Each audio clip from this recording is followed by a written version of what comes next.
সাইকেলে চেপে জনসংযোগ বিজেপির প্রার্থী প্রাক্তন সাংসদ জগন্নাথ সরকারের। এপ্রিল মাস পড়তে না পড়তে রোদের তাপে পুড়ছে বাংলার বিভিন্ন জেলাগুলি।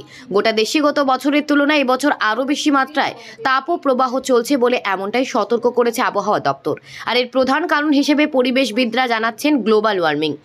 যথেষ্ট পরিমাণে গাছ কাটা, পরিবেশ দূষণ ইত্যাদি গ্লোবাল ওয়ার্মিং এর প্রধান কারণ। আর একটি অন্যতম বিষয়, যানবাহনের ধোঁয়া মাত্রাতিরিক্তভাবে দূষিত করছে আমাদের বায়ুমণ্ডল। আর সেই কারণেই গরমের তীব্রতা দিনের পর দিন বেড়েই চলেছে। সামনেই লোকসভা নির্বাচনের সময়সূচি হিসেবে ধরলে দেখা যাচ্ছে গোটা গ্রীষ্মকালটাই নির্বাচনের সময়কাল।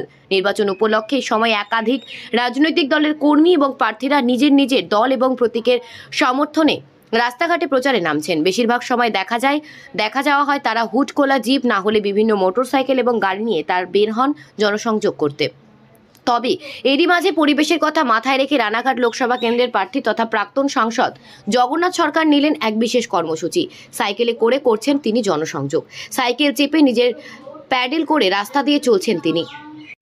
লাঙলও চালাতে পারি, বিদেও দিতে পারি, মহিও দিতে পারি, কলমও চালাতে পারি, গাড়িও চালাতে পারি, বাজনাও বাজাতে পারি। তো আজকের এই সাইকেল চালানোর তাৎপর্য কি?